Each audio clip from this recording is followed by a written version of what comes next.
really one of the background features for this second plenary, and that's why it's so wonderful that we have with us the representatives that we do. And I will ask them each to take the podium in the order in which they are listed on the very recently printed agenda. But to remind you all, first, our good friend Adel Al-Jubair, the Minister of State for Foreign Affairs of Saudi Arabia, then our good friend Dr. Anwar Gargash, Minister of State for Foreign Affairs of the United Arab Emirates, and then our good friend Sir Mark Sedwell, National Security Advisor and also Cabinet Secretary in the United Kingdom. So with those introductions, could I ask please first Adel Al-Jubair to take the floor. Thank you. Good morning, everybody. John, thank you for the invitation. It's always a pleasure to be here in Bahrain for the Manama Dialogue. The issue of defense, diplomacy, and regional stability is a very broad one, as you mentioned, John. What we're dealing with in the region is basically two competing visions, a vision of light and a vision of darkness. The vision of light seeks to empower youth, empower women, seeks to develop the country, seeks to instill a culture of technology and innovation, seeks to diversify its economy, seeks to improve the living standards of its people, and seeks to live in peace with everybody else. This is what we in Saudi Arabia and generally in the Gulf are aspiring to do. The vision of darkness seeks to inflame sectarian passions, seeks to export a revolution, and seeks to dominate the region, and basically is based on death and destruction. That's what Iran is doing. It's the two visions, the competition of these two visions, that are the source of instability in the region, and mainly because the dark vision is the one that is inflaming all of this. When we look at our region, we look at Lebanon, we look at Syria, we look at Iraq, we look at the Gulf, we look at Yemen, we look even beyond the region in Africa and in Asia, we see the destructive hand of Iran in all of these areas. What we have learned over the past, since the Khomeini revolution of 1979, is that appeasement does not work. The Iranians have to make up their mind whether they want to be a revolution or whether they want to be a nation state. If they're a revolution, you cannot deal with them. And if they're a nation state, then they ought to behave like one, respect international law, respect the sovereignty of nations, and stop interfering in the affairs of other countries. The Iranian Revolution today reminds me of the Soviet Revolution. When the Soviet Revolution succeeded in Russia, we had two competing visions: Trotsky, permanent revolution, and Lenin, revolution in one country. Had Trotsky prevailed, would the European powers have stood by and allowed the Soviet Union to expand? Of course not. And the same approach ought to be taken with the Iranians. Iran must understand that the world is united against it. The world must unite against Iran and make it clear that there's behavior that is not acceptable. Killing diplomats, blowing up embassies, engaging in sectarianism, interfering in the affairs of other countries is not acceptable. So if we want to have regional stability, we must have an international coming together to make it clear to the Iranians that this behavior is not acceptable. When the foreign minister of Iran gives assurances to the United Kingdom and to Gibraltar that a ship carrying crude oil is not going to dock in Syria, and the ship docks in Syria, we have two issues here. Either the minister is being disingenuous, which is terrible, or the minister does not know what his government is doing, which is probably even worse. And so appeasement has not worked with Hitler. It will not work with the Iranian regime. The attack against Abqaiq and Khurais is a clear indication that the Iranians thought they can get away with it. We have asked the international community, the United Nations, to provide us with inspectors, and we have asked a number of friendly countries to participate in the investigation, and the results of the investigation will be revealed. What is absolutely clear is that these missiles and drones are Iranian-made, and the attack occurred from the north, not from the south. So we hold Iran responsible for this, and we expect the international community to take steps in order to extract a price from Iran. We have made it very clear that we don't want war. War is destructive to everybody, But at the same time, the Iranians cannot be allowed to get away with this. And so we're in consultations with our friends and allies about what steps and what measures to take after the conclusion of this investigation. So, can we talk to the Iranians? That's not the question. Can we have dialogue with Iran? That's also not the question. The question is Iran willing to abandon the principle of exporting its revolution, which is enshrined in its constitution? Is Iran willing to accept the principle of the sovereignty of nations? Iran claims that every Shia belongs to it, which is ridiculous. That's like saying every Catholic belongs to Italy. Would Germany accept this? Would France accept this? Why should we in the region accept this? Is Iran prepared to respect international law and the principle of non-interference in the affairs of other countries? Three simple principles. If they agree to those, we will have regional stability and we can have an effective dialogue. But how can you talk to somebody whose objective is to destroy you? Didn't the United States and Israel refuse to talk to the PLO because the Palestinian Charter called for the destruction of Israel? It was only when former President Arafat abandoned this concept and removed it from the Palestinian National Charter that the Reagan administration engaged with the Palestinians. If you ask this of the Palestinians, is it too much for us to ask this of the Iranians? And so the principle of international relations since the Treaty of Westphalia in the 1600s was based on sovereignty of nations and based on rules-based international system. We cannot have it be ripped apart by revisionist states such as Germany under Hitler, the Soviet Union under the communists, or Iran today. Iran is a great nation with a great history, with a great people. The Iranian people are moderate people. The Iranian people deserve better, and we ought to help them by making it clear to the current Iranian regime that if you want to be an accepted member of the international community, you should behave as one. You should behave according to the principles of this international community.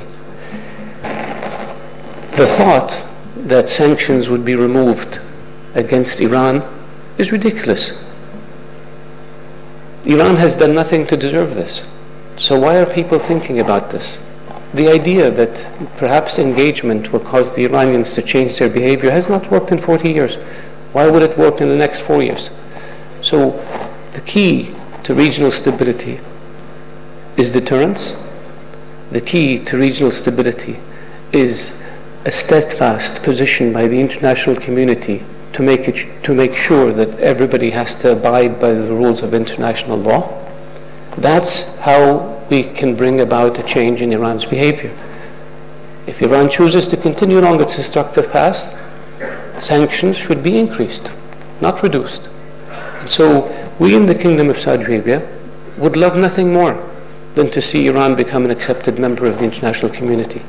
But in order to do that, it has to do what I mentioned in terms of the three principles. Abandon the principle of exporting the revolution, accept the sovereignty of nations, and respect international law and the principle of non-interference in the affairs of other countries. We have had more than 110 countries condemn the Iranian attack against the facilities in Saudi Arabia. That's a very clear message to the Iranian regime that the world will not accept this.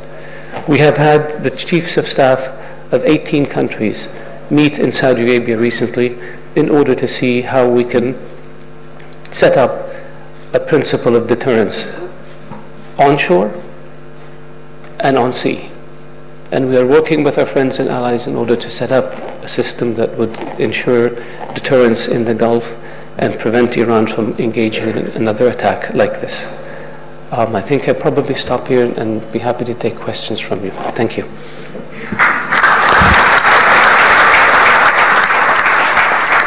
Adil, thank you very much. And you remind people in your remarks about not just the difficulties of having constructive engagement, but also how one verifies any commitments that are given. In a narrow and technical arms control agreement, it's quite easy to set up structures to see if people are acting in or out of compliance with the agreement. When you are asking people not to export a revolution, to respect sovereignty, and to work within international law, the verification measures for that are probably a little bit more difficult, and I hope there will be some chance for imaginative discussion as to how, were such an agreement to be arrived at with the Islamic Republic of Iran, people will have confidence that the agreement would be carried through in fact and on the ground. With that, could I introduce to you all again, you know him so well, Dr. Anwar Gargash, Minister of State of Foreign Affairs of the United Arab Emirates. Please.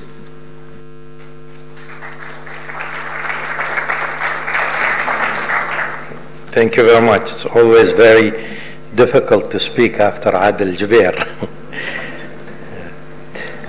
But I'll try.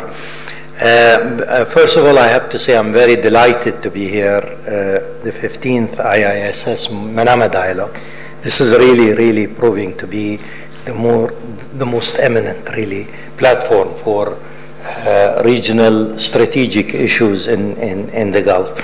Any conversation about regional stability I think cannot be separated from events beyond our borders. It seems appropriate to briefly reflect on this before I turn to the topic of our discussion. We're entering the 2020s with a global order that's very fluid, and it seems to lack a clear direction. This is very concerning. A fully stable world order is a rare thing. But in this global order, some of the assumptions that we once took for granted no longer stand. And I'd be happy to discuss this further later on our discussion. In short, we're confronted with a new world order where the potential for increased competition among major powers is growing, including in the Middle East, where we continue to see growing divisions on a number of critical international issues. Similarly, the past 2 decades have seen unusual regional interference in Arab affairs. Turkish, Iranian interference in the whole Arab regional space, which adds, in our assessment, to the overall instability of the system. For the Middle East, a region that's seen immense challenges recently, these dynamics not only provide an opportunity to look forward towards various levels of cooperation, they also provide an opportunity for regional states to look inward, reassess their strategies for effective statecraft and effective diplomacy, ultimately determine what kind of Middle East we wish to inhabit. And I think this links a little bit to what Adil said in the beginning of his remarks. How can the Middle East overcome its challenges? And more to the point, how can we effectively use diplomacy to build a regional order that will provide stability and security for all countries of the region? What else do we need to succeed? I think from the UAE's perspective, we are no stranger, like all countries in the region, to making difficult decisions in a difficult region at difficult times. We recognize that the various crises and escalations we have seen recently in our region require effective diplomacy in a rules-based global order. A strong system of regional international alliances and proactive diplomacy can help determine how these crises unfold and what they bring. It's also essential that we resurrect the concept of an effective and moderate Arab core. In this, we see Saudi Arabia as core in the GCC, and we see Egypt as core, but as Ayman Safadi spoke in the first session, other countries like the UAE and Jordan, Morocco, and others need to be there. I think this concept of an Arab core is extremely important. It's been quite elusive so far, but clearly our position, for example, vis-a-vis the Turkish invasion of northeast Syria from the Arab League was the sort of thing that we need to do together. There are some reasons, I think, also for optimism. Together with partners, including the United Nations, the United States, Europe, the African Union, I think we have persistently sought to play an enhanced diplomatic role in addressing the region's many challenges. I think one big success, for example, to give an example here, has been the Riyadh Agreement, which Saudi diplomacy successfully engineered. This is an essential, really, building block towards the stability that we see in Yemen. And I think here you have a clear example of the strength and power of diplomacy and what it can do towards stabilization in the region. And as I said, we're hoping that this also will be a major building block in our common work together to try and get a political solution in Yemen. I think another example is Sudan. So Sudan, again, you see a very effective Saudi role, you see a very effective UAE role together with the United States, the UK, the EU, the African Union, and clearly that transition was another real success. And of course, we need to continue also to support Sudan. But these are clear examples where regional countries can actually play an important role in making diplomacy work and making diplomacy effective. If diplomacy is to be successful as an instrument of statecraft in our region, it should always seek to minimize hostilities, assist in the development of effective conflict prevention and conflict resolution. In this context, I must also emphasize the importance of creating a shared economic zone. I think more and more, if you look at many of the examples of the GCC, for example, this is a shared economic zone. The intra-GCC trade in 2003 was $6 billion. Today, that intra-GCC trade is $130 billion. So clearly, I think, along with diplomacy, we need also to put a positive vision, a vision of stability, a wider vision, as we see many young people take to the street from Iran to Iraq to Lebanon. I think it should be about working the diplomacy, putting the pressure on, but also putting together a view with regards to future stability. We are, to be honest, in confronting what has been an expansionist Iranian policy for the last 30 years. And clearly this policy has been one of the major roots of instability in the region. Now, the word confronting doesn't extend to the word war. It means confronting. And I think that we are all quite conscious that this policy of confronting Iranian expansionism is important, but I don't think any one of us is actually calling for an open confrontation in a neighborhood that cannot afford more open confrontations. But it doesn't mean also that sometimes the issue is presented as if it's a choice between a return to what we see as inadequate JCPOA or war. And I disagree with that sort of false choice between the two. I think there's still a lot of space between a return to the JCPOA, which is something that is, you can't do it anymore, or war. I think there's a lot of diplomatic space between the two. And if by defense diplomacy we understand the connection between foreign policy objectives and defense, then defense diplomacy does not have to be about rivalries and competition, as has often been the case in the past, but about working together to overcome challenges and give diplomacy a chance. So clearly we do need to look at diplomacy as an option, but it is not the way many of the Iranians think that it is just go back to the JCPOA and everything will be fine. Because we will actually go to a system that has not worked. And we are where we are now because the system has not worked. The region needs clearly here also to look at priorities. The Iranians would like the discussion to be about the JCPOA, but clearly they cannot really evade a major discussion about ballistic missiles, and especially the way that we have seen ballistic missiles being used in the past couple of years. Ballistic missiles are a major threat to stability in the region, and we have seen Iranian ballistic missiles used liberally in several areas of tension in the region, and I think this is something that needs to be addressed, and it needs to be actually upfront in any sort of diplomatic effort.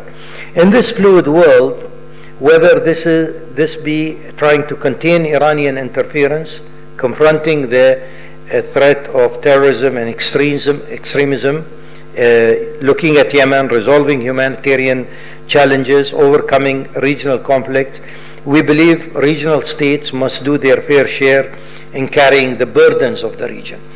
I think the Yemen crisis was a major test for us. But really, when you look at it, at the end of the day, the geostrategic balance was severely challenged, but did not shift. We still don't have a changed geostrategic challenge, and I think this is a main reason for this is because the countries of the region took upon themselves to defend the geostrategic status quo, and I think that is very important here, as I would say, at quite an immense cost. We need, I think, as we move forward also, we need to promote positive reform agendas, which encourage successful sovereign states that consistently deliver for their people's aspiration. The sense I get from watching the popular protests in Lebanon and Iran is that the region needs a governance framework that addresses many of the economic and social concerns of the younger generation. I mean, interestingly, Lebanon has an electoral system. Interestingly, Iraq has an electoral system, and they have political parties, etc. But clearly, what we are seeing is that the cut and paste approach, the sectarian approach, does not work, which means that the region does need a governance structure that is, I would say, homegrown, one that addresses the issue of governance, addresses the issue of corruption, and addresses really the issue of efficacy of government. And I think this is essential as we move forward. Ultimately, a new and more stable regional order will need to be underpinned by a renewal of Arab states and values with a strong moderate core at the center. I mean, we are really tired of being used as somebody else's geostrategic space.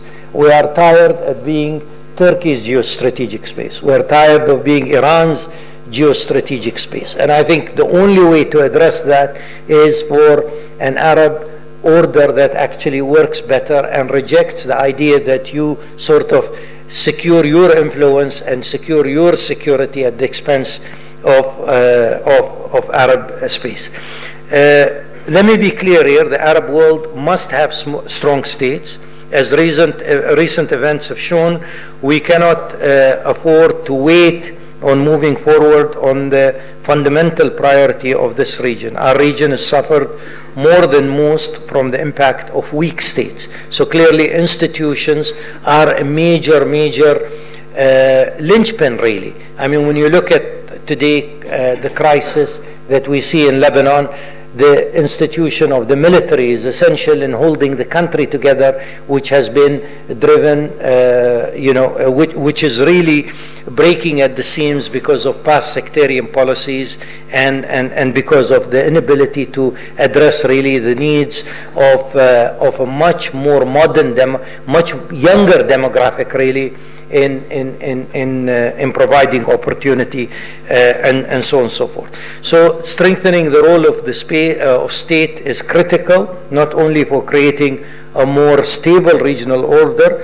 but also in providing the prosperity so urgently needed by the region's people.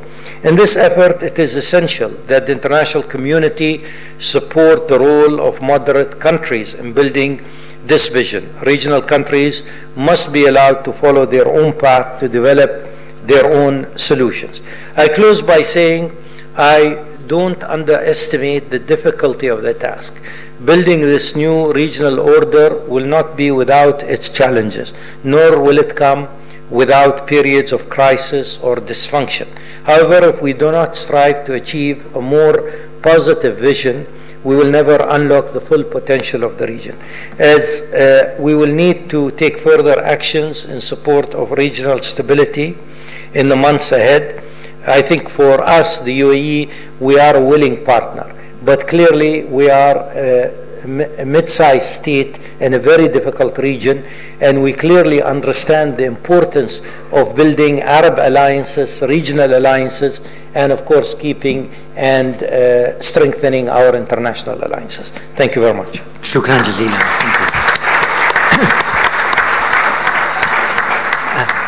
Thank you very much, Anwar, for asserting that there is a very large space between rehashed JCPOA and outright and open war, and for your comment that cut and paste sectarian constitutions do not work. My editorial addendum to that is that it is possible to have multi-ethnic political harmony without constitutionally mandated quotas for political office. And I think that probably is another definition of good governance that I know a number of countries in this region are striving towards. With that, could I invite the National Security Advisor and Cabinet Secretary of the United Kingdom, Sir Mark Sedwell, to address this plenary. John, thank you very much. First, on behalf of Her Majesty's Government, may I thank His Majesty and the Government of Bahrain for your hospitality. It's great to be here at this 15th Manama Dialogue, and John, to you and your leadership on this effort. This has become a critical forum in addressing the various challenges that we have faced, and it's an honour to be here with you today. I will return to some of the acute questions that have essentially dominated the discussion so far in a moment. It is always, at events like this, natural to focus upon those issues that are of greatest preoccupation. Yemen, tensions with Iran, the frozen Arab-Israel issues, the civil war in Syria, the spread of terrorism and instability across the region. But there are some other trends as well at an event like this that we should be looking towards and thinking ahead through the remainder of the next decade, through the 2020s, to the challenges that this region, like others, will face. Because while those acute issues are those that fill my in tray and those of other people in jobs like mine and those of my honoured colleagues, the two foreign ministers, our governments and think tanks and others at events like this do need to think ahead to some of those bigger trends that we face. And so let me just touch briefly on those as well, since they will affect the defence and diplomacy in this region as they will in our own. First is the shift in global geopolitics. We are back into an era of strategic competition. That's the underlying concept of the latest United States national security strategy, and we've seen with the shift of the global centre of gravity to the Pacific, the US-China relationship will essentially define for the next quarter of a century or more not only the course of the world economy and global security, but actually the future of the planet itself. In that we can't address the big environmental challenges we face, from biodiversity to plastics in the oceans to climate change, without the leadership of the big two. But of course we also have, as we've just heard, that geopolitical strategic competition in this region and in particular with Iran. Second, we're seeing a changing nature of competition and conflict. Strategic threats are now hybrid. Competition and confrontation, as you'll hear at a session tomorrow, are now operating in the grey zone. We've seen, as Florence Parly mentioned earlier, issues that we thought had become taboo, such as the use of chemical weapons, piracy, armed attack, the use of deniable, apparently, militias, cyber attacks, disinformation, dirty money, subversion.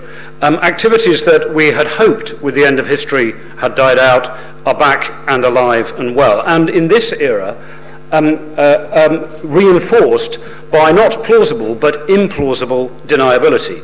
As we saw with the attack on the Aramco facilities, while all of us were crystal clear about the origin of that attack, it wasn't one that was an explicit hostile armed attack. And so how do we restore, in that era of implausible deniability, and my word, we've seen plenty of this in our own theatre in Western Europe from Russia, where we see the full spectrum version of this operating in Ukraine and elsewhere. How do we restore deterrence and a means of containing these threats in the modern era when we're facing a full spectrum set of activities operating across the grey zone? Third, there are some huge demographic challenges that face us. There are immense opportunities as well. The technological revolution, of course, is the most striking, but with demographic change, by the middle part of the 21st century, every part of the world except sub-Saharan Africa will have an aging population, and there will be gaps between the number of jobs that are available for those young people and the numbers that are there. And so we'll see huge migration pressures of a kind that certainly outweigh those that we've seen so far. We see more instability within countries than between countries, and greater inequality within countries than between countries than we have seen before. In this region, climate change is going to have an immense effect. This region has over 6% of the world's population, less than 1.5% of the world's water, and climate change will affect that. It will also have a huge economic effect. As Western economies, and indeed economies worldwide, the Chinese economy as well, move towards low and zero carbon, then hydrocarbons over the next few decades will become less a source of energy and more a source of raw materials. In the UK, we're working towards developing fusion power, which has the opportunity to utterly transform the energy provision in Western economies. And that too will have a dramatic effect on the geopolitics of the world, which have been so dominated by that competition for natural resources in the past. And so in this region, as you see here in Bahrain, but also in the Emirates and in Saudi Arabia, we're seeing economic diversification away from an overdependence upon the production of that essential raw material to other forms of economic growth, and that will change the nature of our economic and geopolitical relationships. So what is the upshot? How do we deal with this? Well, in the UK, we thought hard about this in our recent capability reviews of how do we assemble all of our national capabilities in the most effective way possible to deal with the challenges, improve our resilience, and exploit the opportunities of the 21st century. We call that, in our national security area, the fusion doctrine, but essentially it's a new brand on a very old idea that goes back all the way to Sun Tzu and some of the great thinkers of many centuries ago. And it's essentially about assembling all of our capabilities, security and defense capabilities, economic capabilities, influence, work on sustainability, behind all of our national objectives. The UK is still the only country in the G7 and one of only a handful in the G20 to both meet and exceed the NATO target of investing 2% of our national income in defense and 0.7% in international development. We have a global diplomatic service. We have world-class law enforcement, security, and intelligence agencies. We campaign on the issues that matter most to the rising generation, and we have institutions that reach beyond governments and states into the hearts and minds of people worldwide that they trust. And of course, most important of all, we have alliances and partnerships around the world on which we can rely. I've come to this conference from a similar but different one, the Atlantic Future Forum, which was meeting in the United States aboard our new fifth generation supercarrier, HMS Queen Elizabeth, which was moored off Annapolis in the United States and hosted a conference similar to this. And that talked very much about some of the kinds of issues that we're facing here, but obviously in the Euro-Atlantic context. And we talked there about how, in that context, but also here, defence and security, we will have to extend beyond the traditional three domains of land, sea and air into the fourth and fifth domains of space and of cyberspace, and develop the same concepts of defence and deterrence in those. But also, in this era of full spectrum strategic competition, extend beyond defence and security into other areas of the economy and of hearts and minds. And that means for us, working not only through NATO, but through the OECD, the G7, the G20, and others too. And of course, what it means in this region is ensuring that the GCC and other regional security arrangements are docked into a wider level of regional cooperation and stability. That involves ensuring that Iraq plays a full part again as an Arab nation, and that the Arab world is able to bring its nations together in unity to face the challenges and exploit the opportunities of the future. This remains a region which trades less with itself than with many other parts of the world. And so economic integration and some of the efforts that have been led by my colleagues on the panel here are an important part of developing regional security and stability.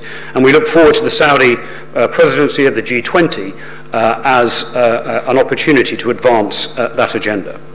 So what does this mean for defence and diplomacy in this region? Well, of course, so much of that depends on the issue we've already heard much about this morning, and Iran. Like France, like other nations, my nation believes in peace, but peace through security. Richard Holbrooke, a friend and mentor of mine, with whom I worked on many diplomatic issues, including some of those where we had tensions between NATO nations and between allies, sometimes commented that diplomacy is not actually about talking to your friends. It's about finding a means of dialogue with those with whom you have differences and in some cases are your adversaries. Kofi Annan memorably commented that diplomacy is the right approach, but diplomacy backed by force and firmness is more likely to succeed than diplomacy without. So for the UK, we will continue to invest in our partnerships in this region, government to government, business to business, economy to economy, and people to people. We have a university, a British university here in Bahrain, and many more of those contacts as well, and we're deepening our economic partnerships and our trading relationships. But we will also continue to invest in the hard power and the smart power and the sharp power required in this region. The UK participates in the international maritime security construct. I'll be going to the Naval Support Facility here in Bahrain, where we have our forces based later today, and we will continue to work with the nations of this region on their capability development, whether that is equipment, which often is the issue that grabs the headlines, but actually more importantly, ensuring that the training, the doctrine, the professionalism and expertise of the armed forces of this region are as we have, operating with the same professionalism as we've seen when we fought alongside each other in Afghanistan and in other theatres. And the number of leaders in this region who've been to Sandhurst, who've taken the Sovereign's Parade is of course a matter of pride for my country and just a symbol of the deep defence partnerships that we have established and which will continue. The JCPOA with Iran has come up a couple of times this morning, and I think it is important just to remember where we might have been if that agreement had not been reached. It is not perfect, and it is only an arms control agreement, not a comprehensive agreement designed to restrict what was the increasing pace of the Iranian development of a nuclear weapons capability. And they were getting closer and closer to a breakout capability when the JCPOA was signed and agreed, and it has been successful in impeding that program. Just imagine the kind of conversation we'd be having were we facing a nuclear arms race in this region and beyond. And it is imperative that we avoid that. Now, of course, it would be optimal to be able to reach a comprehensive agreement that dealt with all of the issues that the countries in this region face from Iran. The use of militias, the destabilization of other nations, the broader export of their ideology and the sectarian tensions that they seek to exploit. But if we can't achieve in the short term a comprehensive agreement, then we will need a mix of policies, as you referred to earlier on, John, which is to contain some of that malign influence in the areas that are most exposed to it, and we need to do so robustly, but also when we're dealing with these strategic issues, to ensure that we have, whether it's the JCPOA or a replacement, a series of arms control agreements that ensure that the threat from nuclear capability, from ballistic missiles, etc., is contained. And that's how we've managed it with other potential conflicts in the past, when we have maintained strategic competition, different ideologies. In the past, notably during the Cold War, we were able to find a way of containing the worst risks through arms control, and the JCPOA is a means to that end. And of course, can be replaced, but it must be replaced by an agreement that has the same effect of ensuring that Iran does not develop a nuclear weapon and that this region does not face a nuclear arms race, which would be catastrophic, not only for the security of this region, but for the security of the globe.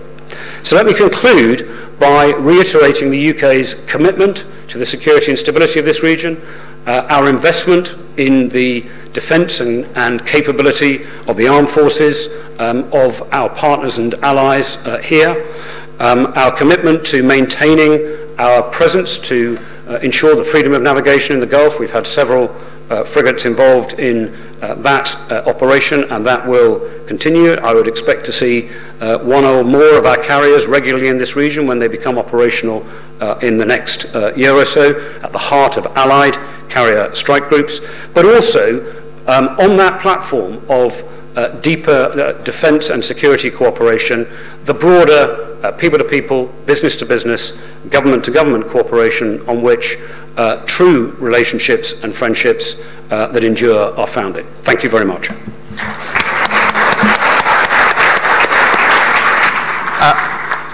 Mark, thank you very much for that very powerful statement. Many people will have taken away some thoughts from your elucidation of the UK fusion doctrine. I might add that the United Kingdom has usually been an extrovert strategic actor, and one of the continuing contributions that perhaps the UK can make is also in sharing best practice in developing good strategy, which is, I think, an important role that can be played. And on that point, given that so much talk at this conference has already been about asymmetric threats and hybrid challenges, it's worth recalling that in the UK there was a implausibly denied attack on UK soil that was not a formal armed attack on one of the member states of NATO, but did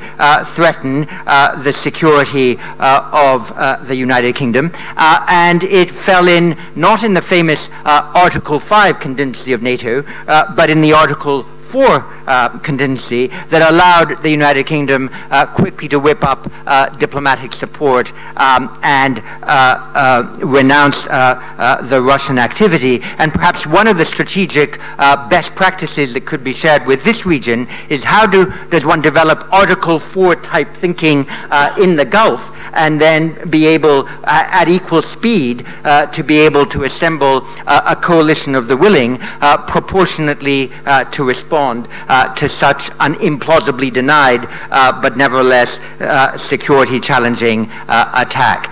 Can there be an Article 4 contingency within this environment? The floor is open. I'm going to take a number of comments and short questions, and then return to the panel, and then yes, you will have a coffee break after that. The first to catch my eye, Karen Young from the United States.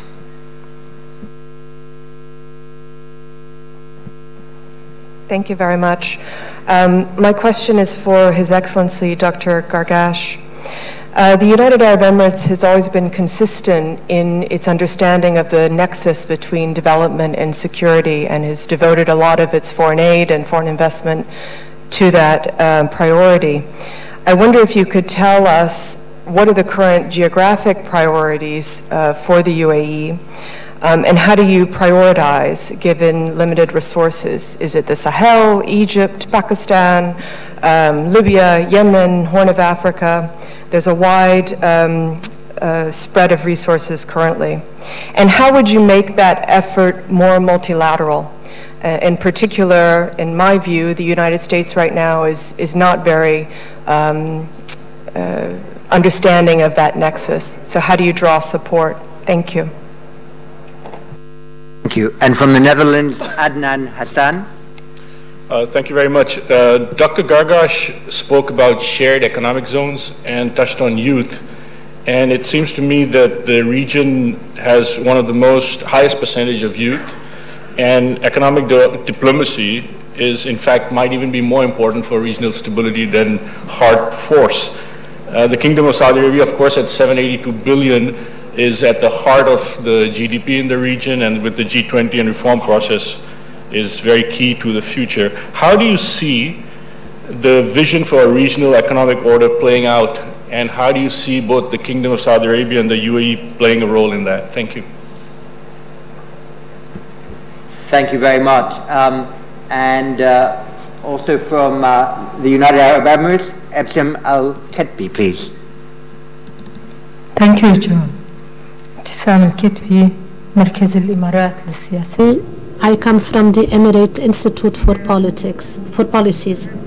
If I understood well what you said, Your Excellency, Mr. Adel Al Jubair, and what Dr. Anwar Gargash said as well, it's clear that we're talking about a zero-sum game regarding, the equation in our region. Thus, what are the efforts that can be, convincing Iran? Because this is a zero-sum game with this imbalance. The problem of the Gulf countries with Iran is that the security, regime or the security system in the Gulf, this is the main reason for imbalance between us and Iran. So how can we pass from a zero-sum game to a win-win game? So what is the vision of the Gulf countries? So this is the question that is asked also to Dr. Anwar Gargash. Thank you. Thank you. And from Bahrain, Noora Al Amer. Thank you for the floor.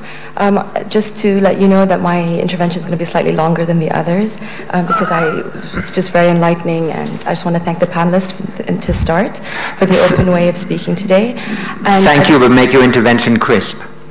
I will. It will be crisp, but it will be a bit lengthy. I just first want to apologize to Mr. Adel Jubair because I actually missed his talk, so I won't be touching upon it too much.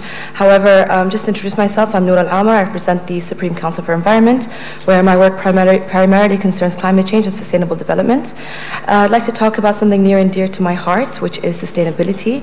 However, it won't be environmental sustainability, but rather economic sustainability and the sustainability of our societies. There was talk about ballistic missiles and piracy, which I'm not familiar with. However, I want to talk more about defense diplomacy. And there was talk from Mr. Anwar Gargash that we do not have to be rivals and we should boost competition. And in the GCC, I think that's a very, very fair model where we do have trust, fairness, and cooperation. And with that huge jump from 6 billion to 130 billion, I think there's a lot to be said about that. When it comes to the younger generation and being a youth delegate today, I think a lot of what the younger generation, not just my generation, but younger than me, a lot of it's out in the open of what they would like, and it's seen in recent revolutions. And there was also, I think also Anwar Gargash spoke about not talking to your friends, but your adversaries. Oh, sorry, that was maybe Mark said, well. And I think taking this wisdom from the older generation and seeing as there isn't going to be an aging population in the future, using that in order to come up with sustainable solutions for our economies, for our environment, for our societies. So I'll jump right to the question then, since I've really extended my intervention. I wanted to ask Saudi Arabia, the UAE, and the UK how they have reached out to this younger generation to mold the future, this so-called new order, and how we're going to sustainably move on. Thank you. Noora, thank you very much. You used your time exceptionally well. Thank you. Raf Sanchez from the UK. Good morning. Firstly, to Sir Mark, the UK has repatriated a small number of British orphans from Syria this week. Should we expect any further repatriations of British children or adults, or is this the limit on how many people the UK is prepared to take back? And what do you say to criticism from British allies like the US, Turkey, and the Syrian Democratic Forces, who say that Britain is failing to live up to its responsibilities by refusing to take back its citizens? And to Minister Al-Jubair, you spoke of the need to deter Iran in the region, but so far there's been no significant response from Saudi Arabia to the Iranian attacks on its oil facilities. What do you say to observers in Tehran and elsewhere who conclude from this lack of response that when push comes to shove, Saudi Arabia does not have the will to stand up to Iran? Thank you. Thank you. And from The Economist, Shashank Joshi. Thank you very much. Can I ask Sir Mark whether you agree with Minister Florence Parly's statement earlier that the present maritime initiatives are structured in ways that are associated too closely with America's campaign of maximum pressure, whether the structures are such that many countries won't join, and whether you also agree with her that NATO needs to go from brain dead to brainstorm and requires a new mechanism to discuss the future of the alliance, and particularly her specific point that allies are no longer taking into account the interest of others. Thank you. And from Egypt, Yasmine Farouk. Thank you very much. I have two questions. The first one is to His Excellency, Mr. Adel Al-Jubair.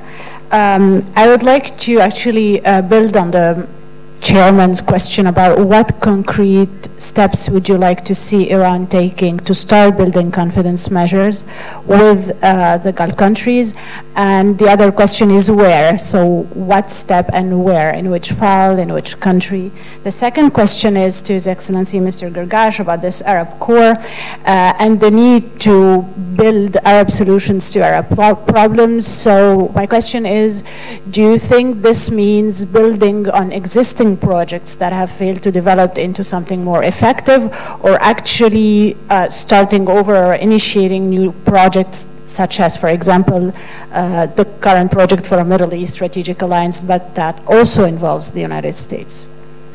And from the United States, David Merkel. Thank you, Dr. Chipman. Speakers this morning have been quite clear on the importance of the United States to this region. Yet when looking at the actions or inactions of the current and previous administration, many, and I would include myself among them, say that we are less predictable and even may be unreliable. I'd be curious what the foreign ministers think the United States, what actions the United States could take to regain that view as the United States as a reliable partner. And with apologies to the dozen or so people who still have sought the floor, but I can't give them the floor in this session, and an assurance that I will give them priority in the next, could I ask for the last intervention before I return to the panel, and that is from Fatima Al-Sarafi from Bahrain. Thank you, Dr. Chipman, and thank you, Your Excellencies, for a very comprehensive session. My question to the panel is, how can defense diplomacy be achieved in light of asymmetric attacks that pose a new challenge to the region? Thank you.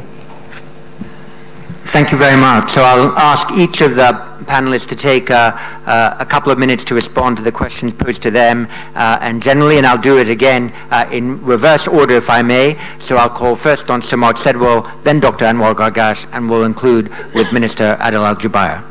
Sir Mark. John, thank you very much. So let me just pick up a few of the points that were addressed to me. Noora Hamad Al-Amer asked about how do we address the younger generation, and I referred to this very briefly. But for the UK, this is as much about the broader campaigns that we are involved with, whether that's prevention of sexual violence in conflict, modern slavery, the illegal wildlife trade, plastics in the oceans, biodiversity, and of course climate change. These are issues which are preoccupations of individual political leaders, but they're also issues that speak to, as a whole, speak to the preoccupations of the younger and the rising generations in many, many countries, and that are really not issues that tend to be the issues of political debate between countries, even though they are issues within them. So for us, it's about demonstrating that the UK is one of those countries that is addressing the issues that preoccupy them and preoccupy, of course, our own younger generation as well. Build on that, the kind of contacts we get through huge interchanges through tertiary education and so on, then I think we can show that to that younger generation, there are opportunities in becoming part of the global political dialogue, and in particular the global political dialogue on environmental issues. Raf Sanchez asked about Syria. We have just repatriated a group of very young orphans. These are young British citizens who, for no fault of their own, because of the decisions of their parents, have found themselves in a war zone, and we felt it was the right thing to do once we were able to do so, to repatriate them. And if others find themselves in the same circumstances and it is possible to do so, then the same principle will apply. But people should not underestimate the practical challenges and security challenges of doing that safely. The primary responsibility, of course, for the welfare of those children is the parents who've in effect abused and victimized them by taking them to a war zone and allowing them to be indoctrinated in the first place. But they're Brits and we have a responsibility to them. You also asked about foreign fighters. We want foreign fighters dealt with through, those that are captured, dealt with through the justice system, but they have to be dealt with through the justice systems in the most appropriate place possible. So if we can bring them back to the UK and put them through our criminal justice system and deal with them appropriately, we will. If it is to be done, if it is better done elsewhere, then we will work with allies to do that. And of course, many of the crimes that these individuals have committed have been committed, for example, against our allies and partners in Iraq, and it may well therefore be appropriate for them to be dealt with there. But they will be dealt with, and they'll be dealt with in the most appropriate place, possible. Shashank Joshi asked about the international maritime security construct here in the Gulf and whether it's too associated with the doctrine of maximum pressure. So we're clear that we think it is right for us to participate in that. As Florence Parly said, it is entirely appropriate that there can be other constructs alongside it. I'd note, however, that the IMSC is the only one that is currently operative, which is why we and others are involved with it. But it is about the security of securing freedom of navigation, the security of the maritime zone in the Gulf. It is not about applying maximum pressure to Iran. These are distinct objectives, and the British government does not have maximum pressure on Iran as part of our policy, but we do have participating actively in securing these vital shipping routes in the Gulf, and we will continue to play an active role in that. You'll understand that I think the brains in NATO are alive and well, but I think brainstorming, as John suggested, is always a good idea. But there are some underlying questions which Florence Parly referred to. Not enough European allies in NATO are yet investing 2% of their GDP in defence, a commitment they made at the Wales summit 5 years ago. And add to that not only the quantum, but the capability itself, the actual readiness of forces, and we have Jim Mattis's initiative to improve, when he was Defence Secretary of the United States, to improve that readiness. There is a great deal that European allies need to do. So of course we should always be thinking, particularly as I said earlier, as we have to extend the alliance's concept of defence from the traditional domains into the fourth and fifth domains of space and cyberspace, and look at the relationships beyond the pure security into that wider set of questions. So if we're to secure our interests, our economic and geopolitical interests, then we need not only NATO capabilities, but national capabilities and EU capabilities as well in the Euro-Atlantic area. Then of course we need to think constantly about how do we do that in the most effective way. You also asked about allies taking into account the interests of their allies in pursuing their foreign policy. I mentioned Richard Holbrooke earlier, with whom I worked quite closely in the 90s and the early 2000s. I recall him having to broker a really quite dangerous dispute between two NATO allies, Turkey and Greece, in the mid-1990s over missile deployments into islands in the Eastern Mediterranean. So this is not the only time, this current incursion into Syria is not the only time there have been tensions within the alliance between allies, often actually sharper tensions than is the case at the moment. If you have an alliance with multiple interests of that kind, you don't have to agree on everything, but you do have to maintain the core values of the alliance. And finally, in a related point, Fatima Saifi asked about asymmetric attacks and how do we deal with that.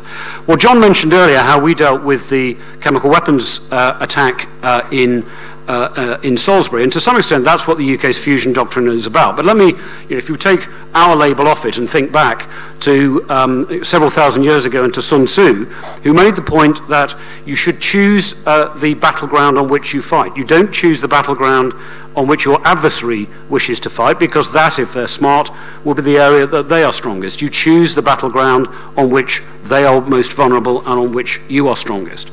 And therefore, operating against asymmetric attacks, whether those are cyber attacks, whether those are deniable militia attacks, whether those are state-sponsored terrorist attacks or whatever, does not necessarily require us to respond in the same domain and in the same way. We must actually always respond in accordance with our own values as well as our own interests. But we can create pressure. We can ensure that our adversaries pay a price, and in particular a price higher than one that they were anticipating, by responding in areas that play to our strengths and to their vulnerabilities. So in responding to that attack, we assembled alliance action, one of our capabilities being our allies, a capability that not all countries enjoy, in order to ensure that there was a higher price paid for that act than had clearly been anticipated. And there were some other actions that we took alongside that, including covert as well as overt actions that have ensured that they realise that this behaviour is not only unacceptable, but a price will be incurred for it. And that kind of example, I think, is how we're going to have to think about operating as our Chief of Defence calls it, manoeuvre in the grey zone and deal with asymmetric challenges. Thank you, John. Mark, brilliant. Thank you very much. Anwar. Thank you very much. Thank you. I'll try and pick up also on some of the remarks here. I think the first thing, this idea of a nexus between development and security. I mean, again, the important thing is as we see a more fluid international order, as we see more in regional intervention in our affairs, in Arab affairs, etc. It's not like we are seeking to play a larger security role, but we understand also our world today is not the world of the 1980s, where we had what I would say a more defined international system. So some of these challenges are challenges that are imposed challenges that are very much also linked with the priority of stability in the region. At the same time, we recognize also that for you to have what I would call a more valuable and more sustainable relationship with friends and allies, you also have to deal with their concerns. And I think this is part and parcel also of our contribution to operations in Afghanistan. You have to also, in a very changing environment, you also have to add value in terms of what your partners are doing. And I think if you take the Sahel, for example, I mean, here you have two important things merging. First of all, what we see as a priority for the UAE, which is this confrontation with extremism and terrorism, very much as a UAE priority. But at the same time, we also recognize that for countries like France, the challenge in the Sahel is major, and we would like to add value to what our partners are considering as priorities, because we also need to call upon them for what we consider are our priorities, and I think this is more or less part of our thinking. Now, we're not a large country, so we do have limited resources at the end of the day. We're quite, I would say, creative also, as we have shown in Yemen, in how we operate. But at the same time, we recognize that our resources are not limitless. So from that aspect, it is important that we move in groupings collectively, and I think this is what we are trying to do. So clearly, we're not really looking for an outsized role, but we also recognize that a return to how countries in the region used to operate 30 years ago this is a totally different landscape, and I don't think the way that one operated 30 years ago is relevant in the same way today. And as you saw with the question here on U.S. policy in the region, for example, the United States, in my assessment, will remain as a very important player here. But certainly the role and the extent of the role of the United States is very fluid currently, because there is an internal discussion that has stretched for several years about how deep is the United States going to be involved there. Now, I mean, we're here observers, but I think also by showing our larger partners that we can actually do this whole issue of burden sharing well, and we have along the years done that with our capacity in the Balkans or Afghanistan or Libya or other places, that this is going also to make sure that that partnership is extended and that partnership is more solid. I want to speak about two issues here. So clearly, regional leadership, the regional role is very important. Now, the issue of economic prosperity. I would argue that Gulf countries, from Saudi Arabia to some of the UAE and other Gulf countries, have always pursued what I would consider a developmental model. We're, I mean, in various conversation with our leadership in the UAE, it is consistently about housing, it's consistently about services, it's consistently about youth, it's consistently about education, and so on and so forth. This is like a daily conversation that we have. It's not a conversation really about politics, etc., regional politics, etc. And I would say that in many ways, many of the Gulf countries, in their model, which is criticized by others as rentier models, but it is consistently about social and economic policy. And I think what I would like to see is more of that discussion in the region. And as I said, I mean, the GCC, regardless of its current political conditions, is actually working as a common market. It's working very well as a common market. And there are umpteen examples of how the GCC is working every day for the citizens of the GCC, even though we do have a problem that is a political problem with one of the countries. So I would say, as we really watch the daily demonstrations in Iraq and in Lebanon, we recognize very clearly that it is foremost about the efficacy of the political system, of the economic system. It is secondly about corruption. So it's really about delivery and it's about governance. And I think this is something that we need to do. And I think from that perspective, on this zero-sum game with Iran, we do need to, out of the current crisis, I think there looms an opportunity. I'm not sure Iran will grab that opportunity, because that opportunity means that Iran has to change the way it has been operating in the region. It has to respect the fundamentals of sovereignty. It has to respect the fundamentals of non-interference and so on and so forth.